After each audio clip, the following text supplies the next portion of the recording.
The Spitfire is now legendary. It first flew in 1936, but the story began 13 years earlier.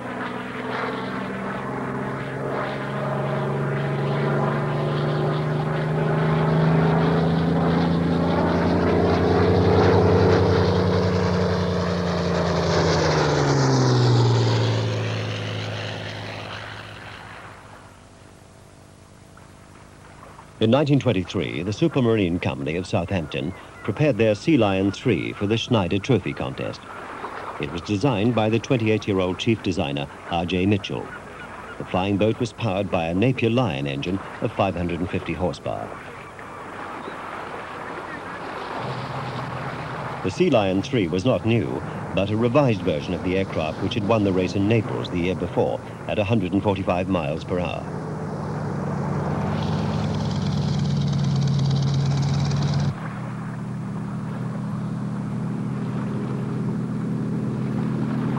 In the 1923 event, despite an uprated engine, the Supermarine flying boat was to be outclassed by the American Navy's Curtiss CR-3.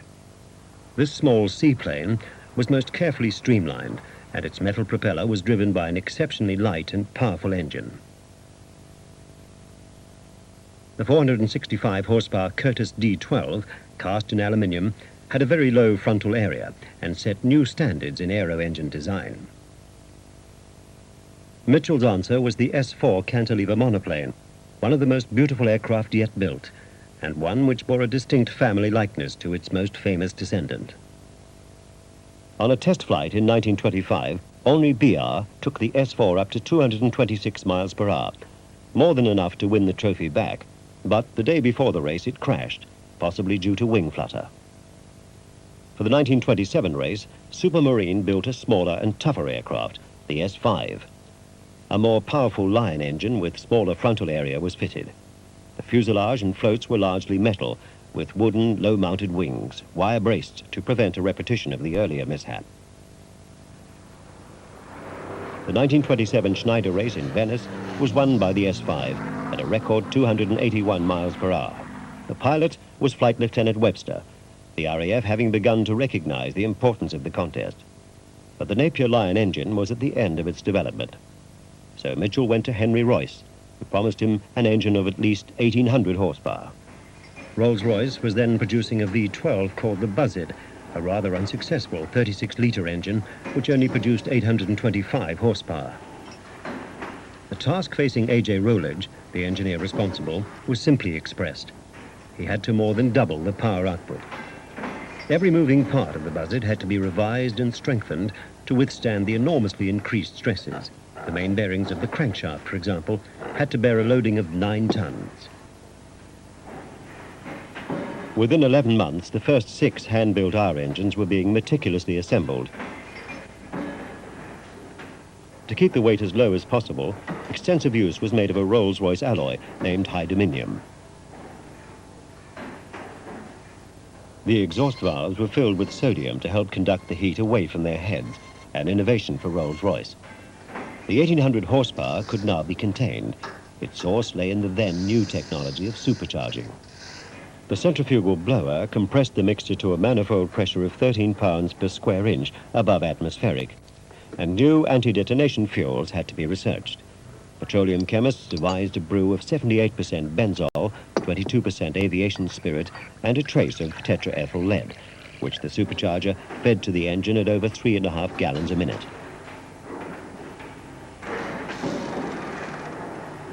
By careful attention to the crankcase and valve covers, the R engine had a remarkably low frontal area for a 36-litre V12.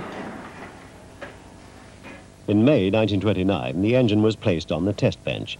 The transformation from the 900 horsepower Buzzard that Rolls-Royce could not sell to the R engine that could win the Schneider Trophy was complete. The test runs were staggering. 1,900 horsepower from an engine which weighed only 1,500 pounds. No existing engine could compete. As the engines were being tested in Derby, at Southampton, the new S6 was ready for the first of the special power plants. To reduce drag, the fuselage was as narrow as possible, the maximum width being that of the supercharger. It was a tight fit, And rather than lose the advantage of such low frontal drag with conventional radiators, Mitchell had devised a novel cooling system. Most of the wing surfaces were used to dissipate the great heat of the engine, and this meant putting the 160-gallon fuel tanks into the floats, which also improved stability during the takeoff. Very large quantities of oil were used too. The tank was in the fin, where some heat could be lost, and the oil circulated through radiators along the seaplane's sides. Thus, the problem of cooling the 1900 horsepower engine was solved with the minimum of drag. The question posed was, would it all work in practice? The S6 was larger and heavier than the S5, but at Calshot, the team was confident it could meet the challenge of the scarlet-painted Italian Macchies.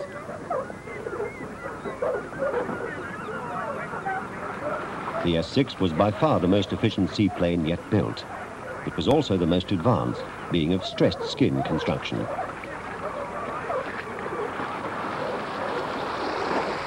Promptly at 2 p.m. on the 7th of September, the 1929 Schneider Trophy contest started. Flying Officer Waghorn's S6 won the race at an average speed of 328 miles per hour. The Italian Macchies had engine trouble, and two were forced to alight before the finish. Two years later, the uprated S6B became the first aircraft in the world to exceed 400 miles per hour in level flight. It won the Schneider Trophy outright for Britain. In the early 30s, more importance was attached to maneuverability than to sheer speed, and the Bristol Bulldogs of 43 Squadron, based here at Northolt and part of London's air defences, could do no more than 174 miles per hour. The S6B touched down at 110, yet the Bulldog was to remain a front-line RAF fighter until 1936. There were some immediate advances from the experience gained during the trophy races. The air-cooled Bristol Jupiter Radial, powering the Bulldog, used a supercharger developed for the 1927 race, and alloy heads were fitted. It was clear, too, that higher octane fuels would soon be needed. The Bristol Bulldog, though it had a metal structure, was a wire-braced, fabric-covered biplane, only 42 miles per hour faster than the SE-5A that had fought over the trenches in 1918. This aircraft was one of a batch of 17 two-seaters used to convert pilots to the type. But by 1933, the squadrons had started to re-equip with the slim, powerful, liquid-cooled inline engines, which became almost standard for RAF fighters.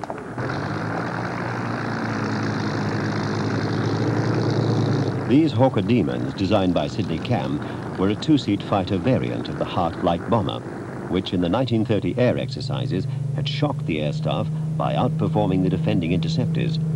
Both types used the 550 horsepower Rolls-Royce Kestrel V12, which had a good deal in common with the R-type.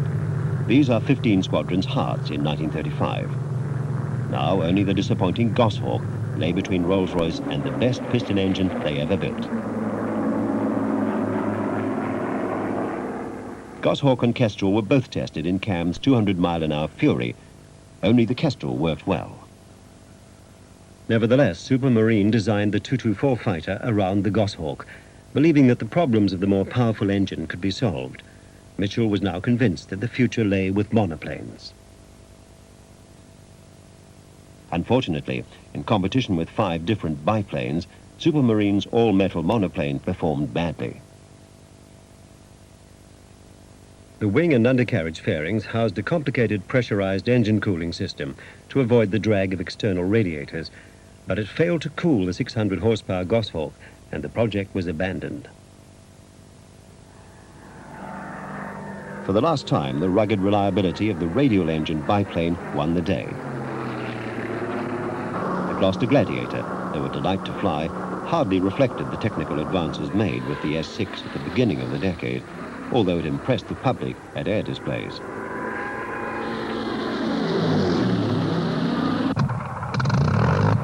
In Germany, a more convincing demonstration of technological advance was being carefully stage-managed.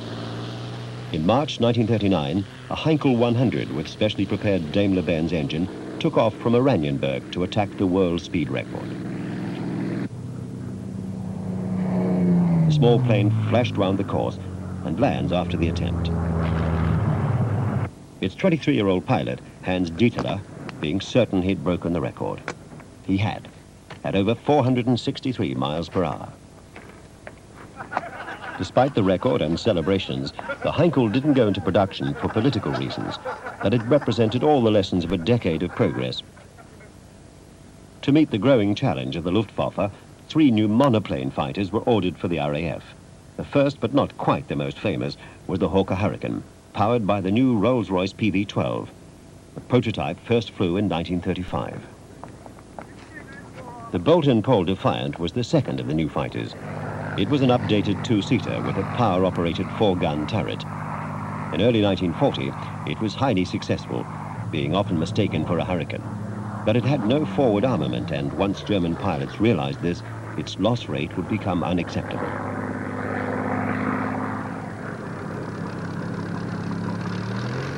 The third, the Spitfire, was the fighter which was destined to epitomize the spirit of a nation at war. It was first flown at Eastleigh, near Southampton, on the 6th of March 1936, the pilot being Mutt Summers. At that time, the aircraft was simply known as F-37-34. No one can now say when the name Spitfire was officially adopted. The chief designer, Reginald Mitchell, was then desperately ill with cancer. He would not live to see his aeroplane fight, but the experience gained with the Schneider seaplanes and the 224, together with the then new PV-12 Rolls-Royce engine, provided an exceptionally beautiful and efficient fighter, which must surely, even on those early test flights, have convinced him that he'd created a great aircraft. Though it's doubtful if Mitchell, or indeed anyone else present, could have foreseen just how great the Spitfire was soon to prove to be. Mitchell died in 1937, and the chief draftsman, Joseph Smith, would see the Spitfire into production. A year's design work went into adapting the structure of the prototype into one that could be readily produced. The Spitfire was the first British all-metal stressed skin aircraft to be put into quantity production. It was not, when compared with the fabric-covered Hurricane, an easy airframe to construct. The workforce available to Supermarine was only 500, and in addition to the Spitfire, the firm was also building Walrus and Stranraer flying boats. The Spitfire, in common with other wartime aircraft, was largely hand-built in mass production numbers. The first contract was for 310 aircraft at 4,500 pounds each. The alloy skin was flush riveted to reduce drag and formed a light, immensely strong, rigid airframe capable of withstanding 10G. Final assembly of the early Spitfires was at Eastleigh. It was very much a manual operation, the major units being hand-fitted, relying on the accuracy of the jigs and a high standard of manufacture. In 1938, the all-male labor force was composed of skilled craftsmen who'd served long apprenticeships, a situation which the war would radically change. The fighter was built around Rolls-Royce's PV-12, which was now named the Merlin.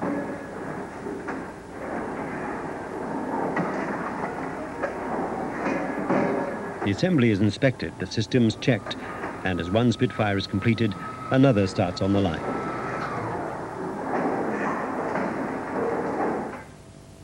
The first RAF squadron to equip with Spitfires, number 19, received its aircraft in June 1938, and a new shape was seen over the English countryside during those last months of peace.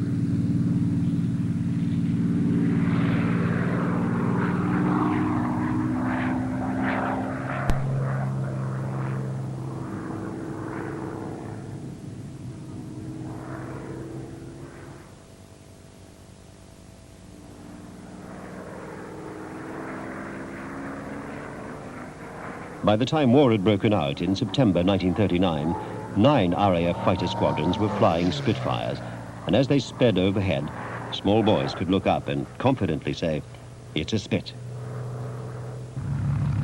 In early 1940, to train its airmen, the RAF made a film of the Spitfire's daily inspection routine, which fortunately has survived.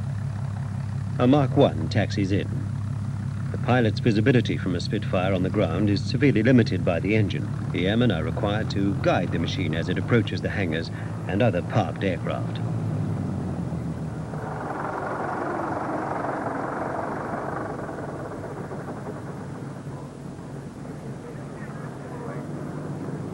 When this aircraft was engaged in the Battle of Britain a few weeks later, the refueling and rearming would be a good deal less measured and leisurely.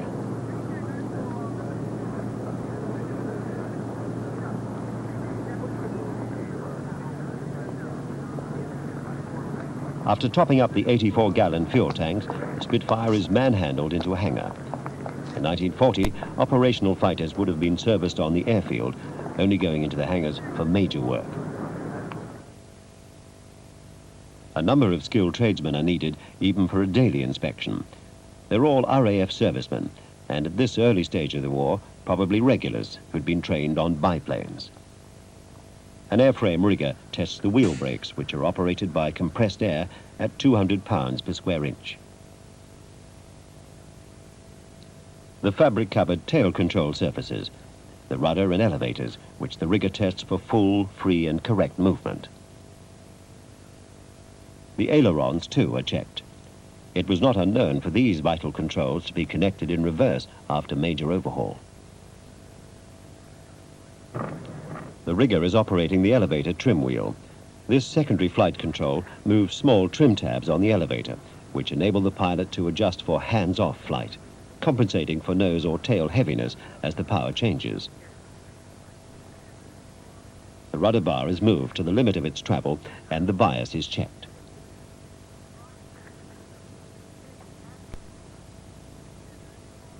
The Spitfire 1's landing flaps, like the brakes, are operated by compressed air and can only be either fully down or up. The wheels are normally retracted by hydraulic power from an engine-driven pump, but this lever releases an emergency supply of carbon dioxide to the undercarriage. The radio on early Spitfires was tuned mechanically by a cable linkage from this control box. This Spitfire is fitted with the TR-9 HF radio, which was standard throughout the Battle of Britain. Many TR-9s were fitted with pipsqueak, an automatic timer which switched on the transmitter for 14 seconds in each minute to enable DF stations to track individual aircraft. HF radio was to remain in service until late in 1940, when a VHF set, the TR-1143, was issued.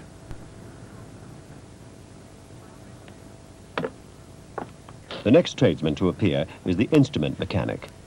A pilot's life depended on his instruments. The mechanic adjusts the zero of the Spitfire's rate of climb indicator. Although calibrated to 4,000 feet per minute, Spitfire 1's best climb was 2,500 feet per minute. The altimeter is set to QFE, the local barometric pressure, to read zero on that airfield on that day. The central standard blind flying panel, common to all RAF aircraft, is mounted on anti-vibration springs. The undercarriage warning horn is tested. This blows automatically if aircraft attempt to land with wheels up. The ethylene glycol coolant tank is checked, as is the pilot's oxygen supply. The total oxygen and rate of supply being constantly metered.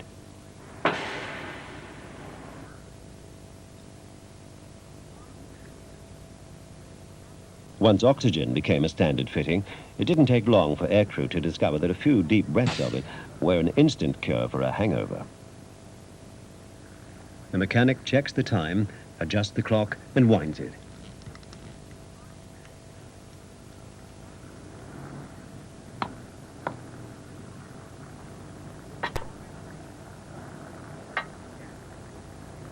The 5.8-gallon oil tank is topped up. Another airman cleans and checks the undercarriage well.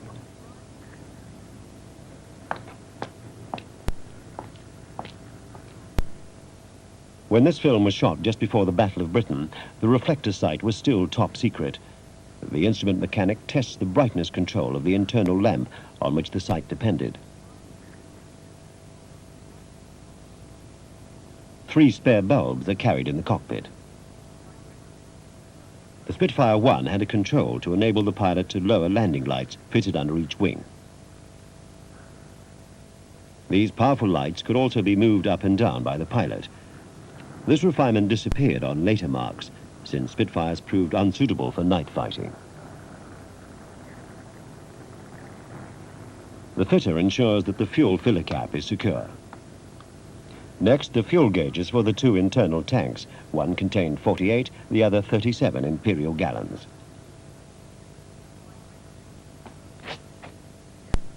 The airman then checks and cleans the engine radiator intake. In the cockpit, an airframe rigger operates the shutter which controls the radiator temperature. The Form 700 is signed. The daily inspection is complete.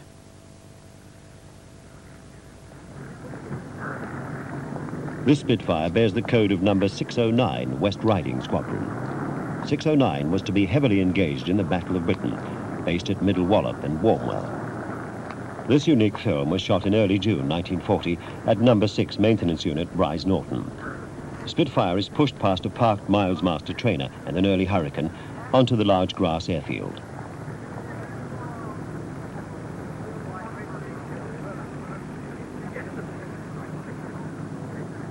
The light weight, 5,820 pounds, of the Spitfire 1 is evident from the easy way the 5-man handling crew turned the aircraft into wind for an engine run-up.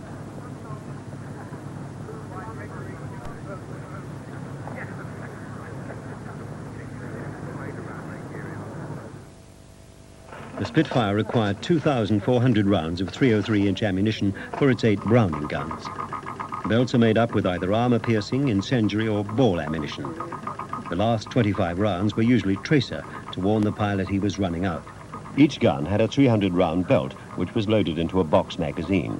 As soon as the fighters landed after action, as soon as the propellers stopped turning, the ground crews were at work. While the aircraft refueled, beneath the wings, the armorers are removing the spent magazines from their stowage. Then they clean the barrels with the traditional 4 by 2-inch patch of flannelette, leaving the guns clean, bright, and slightly oiled. The oxygen bottles, too, are changed by the armorers. Fresh 300-round ammunition magazines are brought to the aircraft. Using a length of webbing, the belts are fed through the gun breeches. This simple device enabled the armorers to rearm a Spitfire in less than 10 minutes, instead of the original 20, since they no longer had to remove the 8 access panels on the upper surfaces of the wings. The guns are cocked and the access panels replaced using the patent fastening.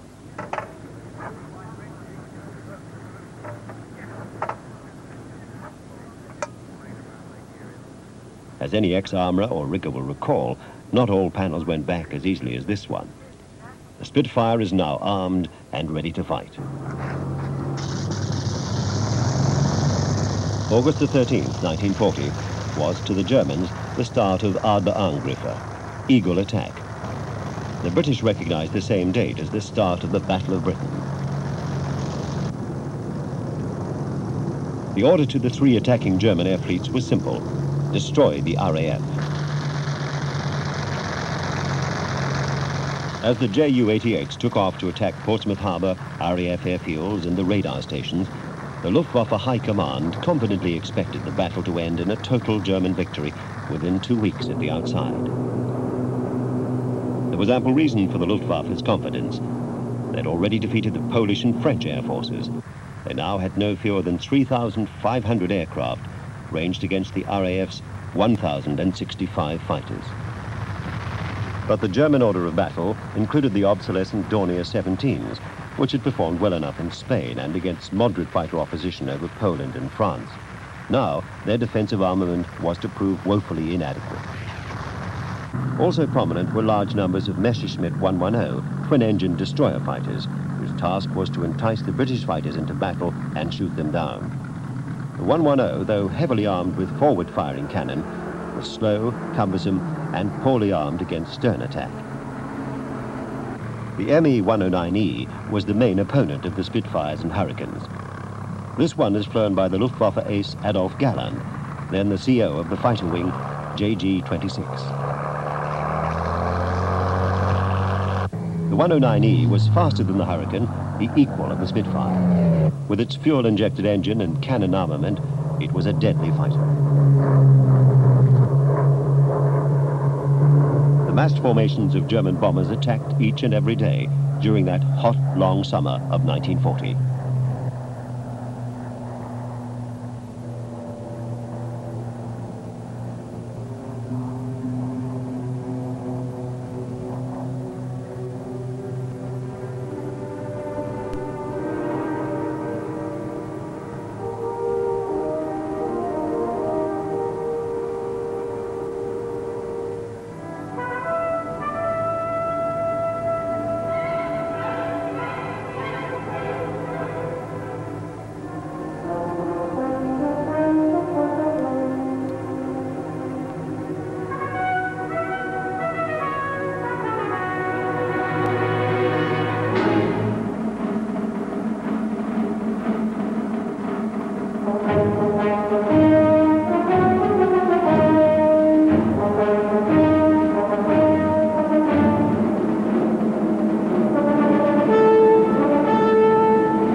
Day after day, throughout the summer of 1940, the fighters that survived the battles returned to their small grass airfields in southern England. By the end of October, it was clear that the RAF had, by the narrowest of margins, contained the greatest air force the world had yet seen. Fewer than 1,000 young RAF pilots had fought the battle. 451 of them were dead. 915 of their aircraft lost. The Germans, who'd fought bravely too against mounting losses, had, according to the Luftwaffe's own post-war figures, lost 1,733 aircraft, mainly bombers, to the fighter pilots of the RAF. The invasion of Britain, the reason for the battle, was postponed indefinitely. The public responded to the victory by contributing to Spitfire funds. Children collected fruit to sell, and the pennies, shillings and pounds mounted. The price of a Spitfire had been fixed at £5,000. Actually, they then cost nearly twice that figure. But in the first 2 months of 1941 alone, £10 million had been donated. By the war's end, some 900 Spitfires had been presented. On the 26th of September, the Supermarine factories at Woolston and Itchen were bombed. Though the buildings were destroyed, the vital machine tools were still intact. Immediately, production was dispersed into the surrounding area, into sheds, garages and laundries, some turning out small components, others complete aircraft. So successful was the dispersal that probably fewer than 90 Spitfires were lost as a result of the bombing. Mass production by semi-skilled workers was previously unknown in the aircraft industry, but now men from the motor industry and women, some of whom had never worked in factories before, were drafted into the vast new aeroplane works which Morris Motors built at Castle Bromwich. The new labour force concentrated on making basic components, while Vickers management transferred skilled Supermarine men to tackle the operations which could not be adapted to motor industry methods and to train the new workers. Castle Bromwich built all the 920 Mark IIs and over 5,000 Mark IXs, eventually producing nearly 12,000 Spitfires of all marks between January 1940 and the end of the war, mostly with locally recruited and trained labour.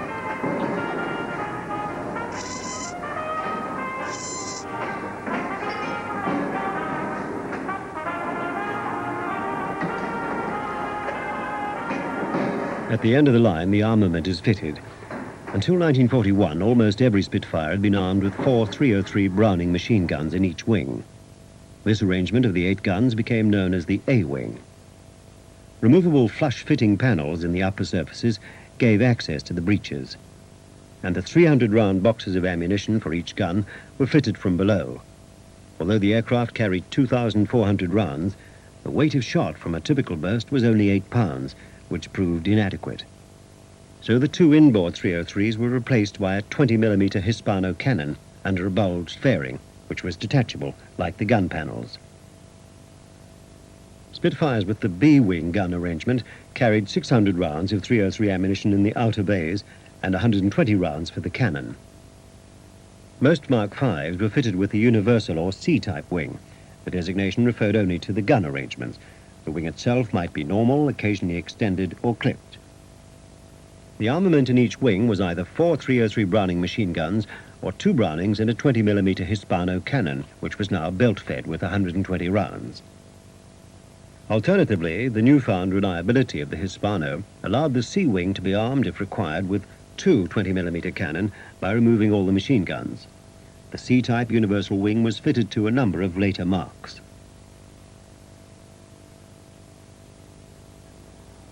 The Mark V, which the factories were turning out in large numbers by the beginning of 1941, was the first major revision of the original design. Basically, it was a Mark I, strengthened to withstand the greater power of the Rolls-Royce Merlin 45. It was faster than the Mark I and could fly to 38,000 feet. By the end of the year, almost all the day fighter squadrons were equipped with Mark Vs. The squadron armourers now had a new gun and ammunition to deal with, the cannon.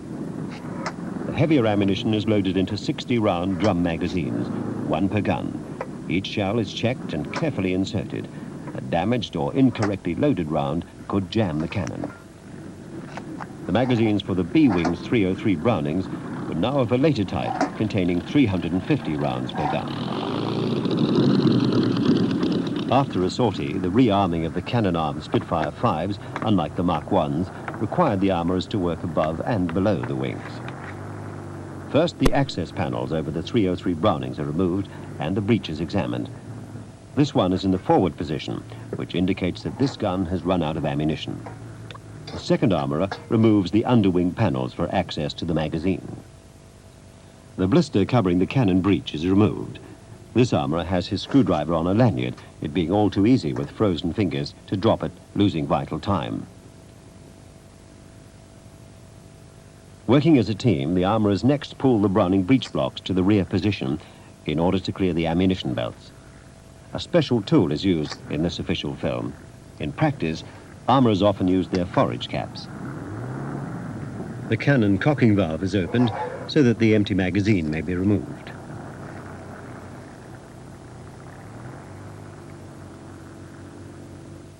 Another magazine is changed, that of the G42 16mm cine gun camera, which automatically filmed when the guns were fired. After combat, the film was studied to check claimed kills. The larger bore of the cannon needed 8 sections of the famous 4x2 franelette on the pull-through. Breeches and ammunition feeds are all cleaned and lightly oiled.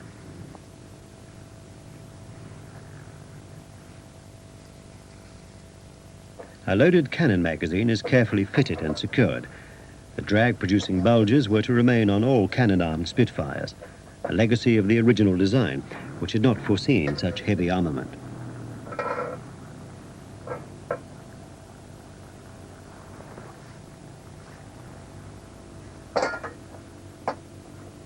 The 303s have been rearmed and the panels are replaced. Armourers are also responsible for the varied recognition cartridges in the coded colours of the day. Finally, self-adhesive fabric patches are stuck over the gun ports to prevent mud entering on takeoff from grass airfields and to keep the guns from freezing at altitude. The cannon, too, require protective measures to keep them out of trouble. The bulletproof windscreen and the reflector sight are polished and checked. A fighter pilot had to be a first-class shot, but first he had to judge the range of the enemy. The reflector gun sight was designed to help him do so, for when an aircraft the size of an ME-109 filled the ring, it was 100 yards away. When it appeared equal to half the diameter, it was 200 yards away.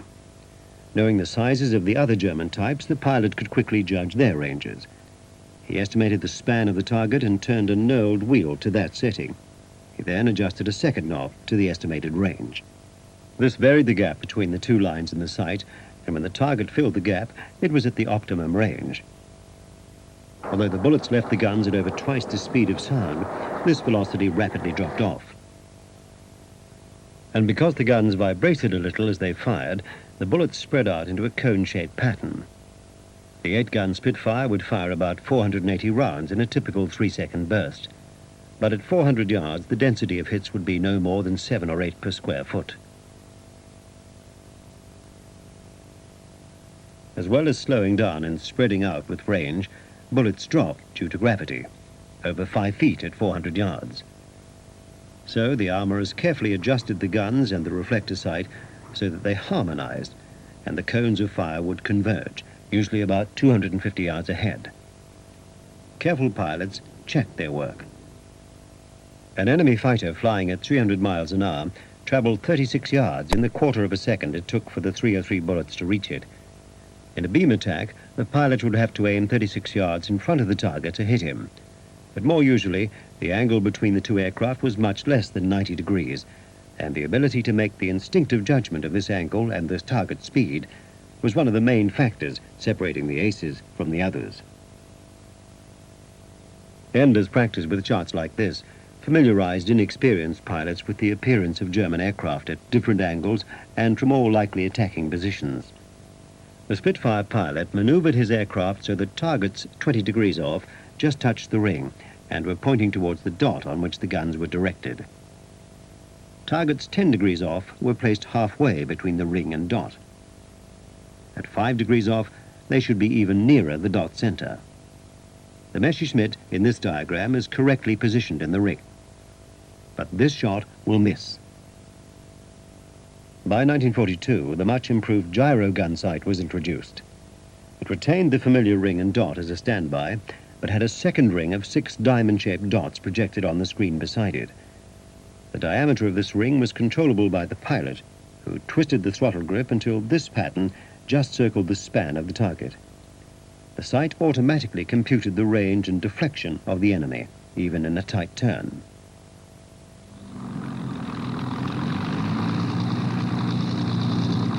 By mid-1941, having secured air superiority at home, RAF Fighter Command was able to go on to the offensive. Blenheim night bombers were briefed to attack targets in northern Europe, the object being to draw the German fighters into battle with the Spitfire escorts. The Spitfire had been designed as a short-range interceptor fighter, carrying all its fuel internally. As it became necessary for them to operate further and further from their bases, 30-gallon slipper tanks were fitted, which were jettisoned when the enemy was sighted. As the formation approached the enemy coast, German radar would scramble the ME-109s. To oppose the new Spitfires, a new Messerschmitt, the 109F. It was armed with a single 20mm Mauser cannon, firing through the air-screw spinner, and twin MG-17 machine guns, synchronized to fire through the propeller arc. As soon as enemy fighters were sighted, the bomber escorts turned to attack, while other Spitfires dived on the German fighters. The 109F and the Spitfire 5 were well matched. However, sheer weight of numbers enabled the Spitfires to shoot down a number of 109s. But about to make its entrance was one of the great fighters of the Second World War, the Focke-Wulf 190. Powered by a 14-cylinder BMW radial engine of 1,440 horsepower, the FW-190 had a maximum speed of 408 miles per hour.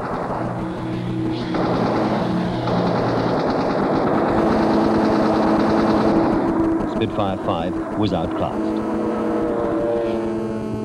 Mark 5s were modified by removing the wingtips to reduce drag and by fitting a smaller impeller, which reduced the power demands of the blower. The result was the faster LF-5, which could equal the 190, but only at low altitude.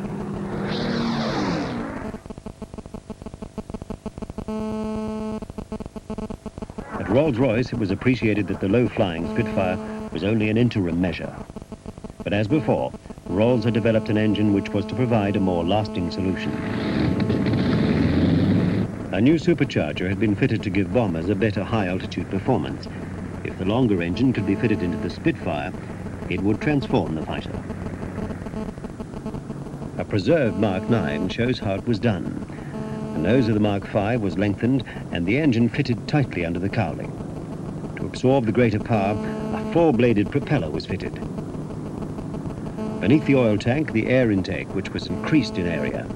But the main recognition feature was the addition of a second radiator under the port wing. This was the main engine cooler, and it now had automatic shutters. The other radiator was connected to a heat exchanger on top of the engine, which cooled the highly compressed petrol-air mixture. Air was forced into the twin-choke carburetors by the forward speed of the aircraft. The 2 impellers boosted the mixture pressure. The intercooler halved its temperature, and a powerful charge reached the cylinders. The 1700 horsepower 61 was 70% more powerful than the original Merlin, giving the 9 a top speed of over 400 miles per hour. Yet, it was still unmistakably Mitchell Spitfire. The Mark 9 Spitfire was the first to be fitted with a new gun arrangement, known as the E-wing.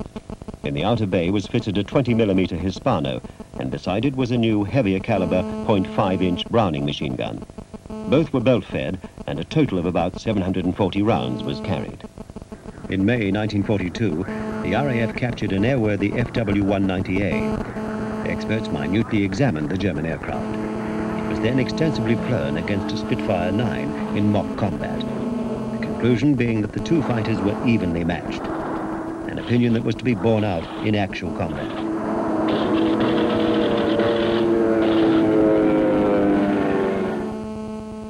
By the end of 1943, Joe Smith knew that with the 60 series, the Merlin was at the end of its development.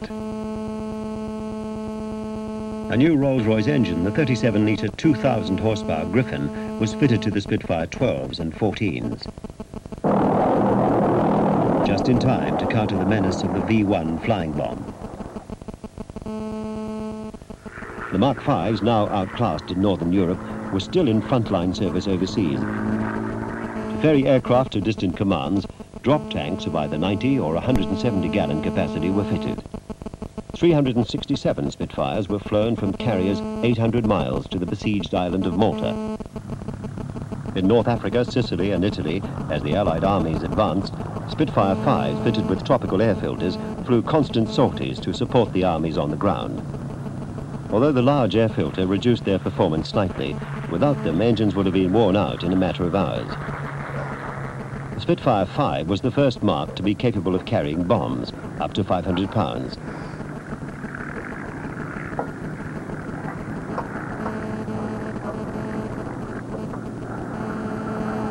Thus armed, Spitfire successfully attacked transports and pinpoint targets at very low level, a role never envisaged by R.J. Mitchell.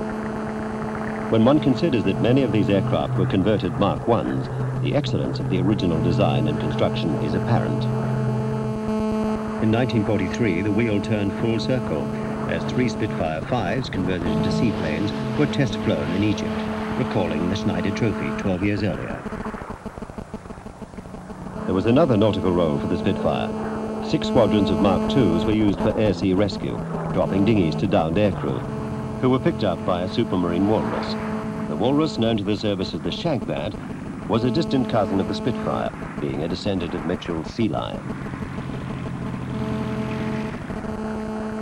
Spitfires have been used for photo reconnaissance from Mark 1s to the widely used PR-11. This 11, serving with a Canadian unit, is loaded with its oblique F-24 camera set 13 degrees downwards.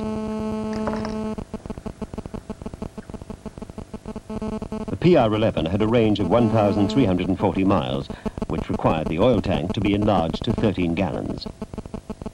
This, one of the great PR shots of the war, revealed the existence of the German radar at Bruneval.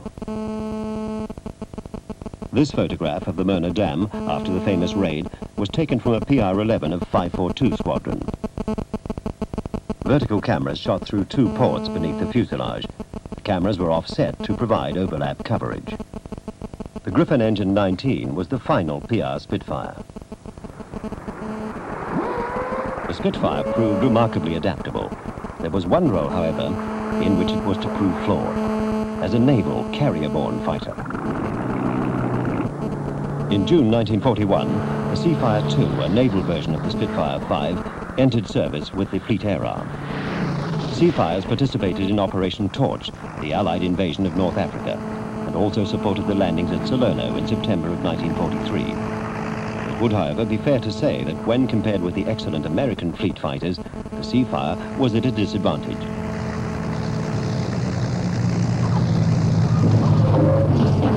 It was a land-plane derivative, and its frail, narrow-track undercarriage and poor visibility on the approach rendered it distinctly tricky to operate from carriers.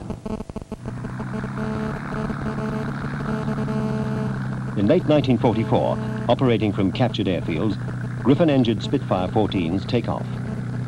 These aircraft were among the last Spitfires to operate in the European war. The development of the Spitfire over 13 years of continuous production was matched by Rolls-Royce's achievement with the Merlin and Griffon engines. The story is reflected in the changing outline of the aircraft. The Merlin III only gave 890 horsepower at takeoff. An improved supercharger gave the Merlin 45 nearly 350 horsepower more, which the tropical filter slightly reduced. The 2-stage supercharger doubled the power at altitude and gave the Mark 9 just over 400 miles per hour. The Griffon engine was 9 litres larger, but frontal area only increased 6%. Adding a 2-stage supercharger lengthened the nose of the Griffon engine 14 and PR-19. Over 2,000 horsepower propelled the Mark 22 to 450 miles per hour. The fin and rudder of the Spitfire changed too to contain the increased torque and to maintain stability. The area of the tailplane remained unaltered until the very heavy Mark 22. From first to last, the wartime Spitfires appeared unmistakably Spitfires. There were eventually no less than 32 distinctly different Spitfires and 9 marks of Seafire, not to speak of innumerable field modifications and adaptations, propelled by many different versions of the 2 principal engines, the Merlin and the Griffon. Yet the fundamental soundness of Mitchell's design, particularly the design of the thin, strong wing, which remained the same in outline and basic construction until the Marks 21 and 22 of 1944, stamps every variant with his particular engineering genius. Of the 18,298 Merlin engine Spitfires produced, very few now remain airworthy. This is one of them. Its hours are carefully husbanded, and only a very select band of pilots allowed the privilege of flying it. Before takeoff, the pilot checks the aircraft visually.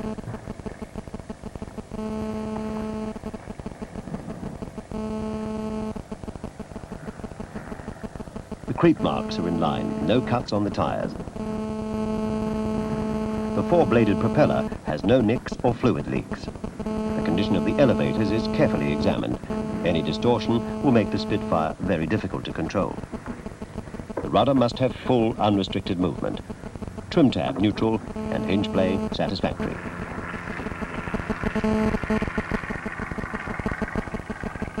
The radio hatch is secure. The aircraft appears to be airworthy. The pilot climbs into the cockpit. It is narrow, and pilots really require the assistance of a fitter to sort out the standard RAF harness. The seats adjusted to give maximum visibility and clearance for the hood, should it have to be jettisoned. The parachute harness is snapped into the quick release box. As in wartime fighters, the pilot sits on the parachute pack, which forms an exceedingly unyielding cushion.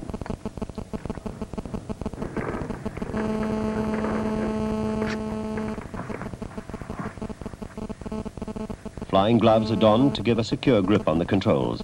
The gloves are thin enough to operate small switches, thick enough to give some protection from a cockpit fire. Indicator switch on, undercarriage selector down. Fuel, 37 gallons in the lower tank. Pilot's door shut and latched. Hood open for takeoff and locked. Final check, full, free and correct movement. Rudder bias wound to fully right for takeoff to counter the Spitfire's swing due to torque. Elevator trim with half fuel is set 1 division nose down. The ground accumulator is plugged in, ready for engine starting. Air pressure sufficient. Brakes on. Parking catch locked on. Fuel cock on. Starter and booster coil buttons uncovered. Magneto switches off. Throttle set, ½ inch open. Propeller constant speed control, fully forward. Idle cutoff, checked fully aft. The wobble pumps operated to pressurize the fuel lines until the fuel pressure warning light is out. The Kai gas primer is unscrewed. On a cold day, up to 7 strokes are needed. The 2 ignition switches are switched on. Contact.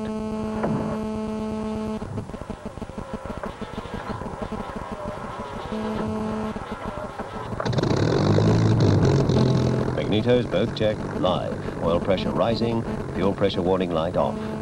Run up engine slowly, stick hard back or the aircraft could nose over. Engine run up to 0 boost, exercising propeller constant speed unit.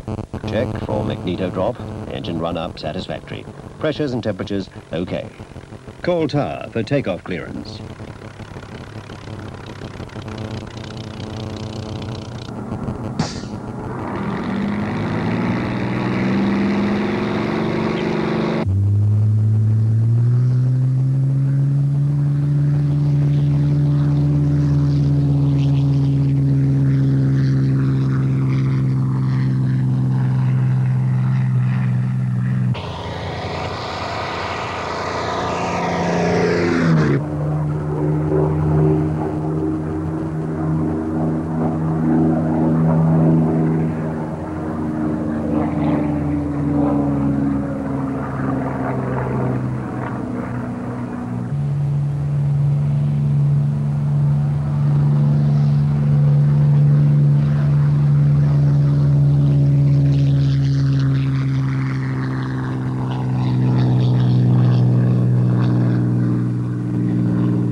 Nearly 50 years after the first flight, a small number of preserved Spitfires perpetuate the legend of this, the most famous